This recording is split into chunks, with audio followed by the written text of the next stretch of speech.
Okay, how we doing, folks? Rich Van Tassel with you. Washington closed out the Atlanta Hawks with a 115-99 victory. I missed most of the game. I didn't even get home till not too long ago. Anyway, it was well into the fourth quarter by the time I got home. I saw it in the fourth quarter. Atlanta cut it to 3, and then it just got out of hand quickly.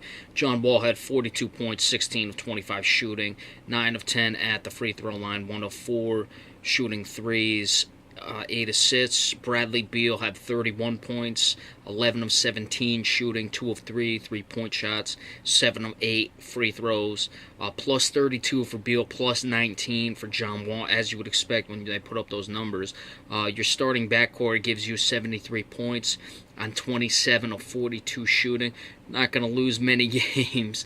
Markieff Morris, 17 points. He was plus 20. Also had 8 rebounds. Otto Porter Jr. had 8 points, 8 rebounds. He was plus 24. You would expect the starters and the guys who got the run with John Wall and Bradley Beal, their plus-minus would be high. For the Hawks, Dennis Schroeder, 26 points, 8 of 18 shooting. He had a pretty impressive series. I got to give Dennis Schroeder credit. I didn't even have Atlanta making the playoffs this year because of the departure of Jeff Teague. I didn't think Schroeder was quite ready to fill the role, but he certainly did an admirable job this season. Dwight Howard's really got to be a story. 3 of 4, 9 points, only played 23 minutes. They're paying Dwight Howard a ton of money. They figure out how they're going to play him. If he doesn't fit your style, you might want to think of that before you sign the guy to a $25 million deal. Paul Millsap, 13 of 23 shooting, 31 points, 10 rebounds. Kent Bazemore, 9 points off the bench. He led the way there. Tim Hardaway Jr., also a starter, had 13 points, but was 5 of 18 shooting.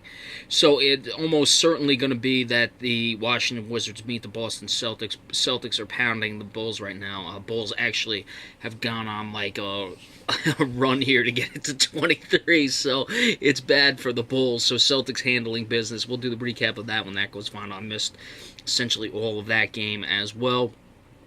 But certainly, the backcourt, the more they play, the better they play, the more in rhythm they get. That's one of the things that may have been holding Washington back in the past, was just when their backcourt was going to come together.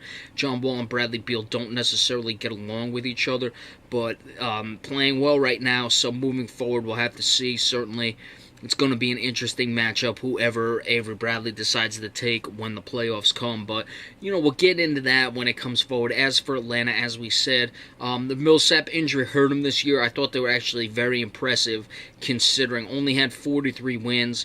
But, like we said, they were at the top of the Eastern Conference when we did the playoff previews. I said that, for most of the season, they were up there well with the top 4 teams.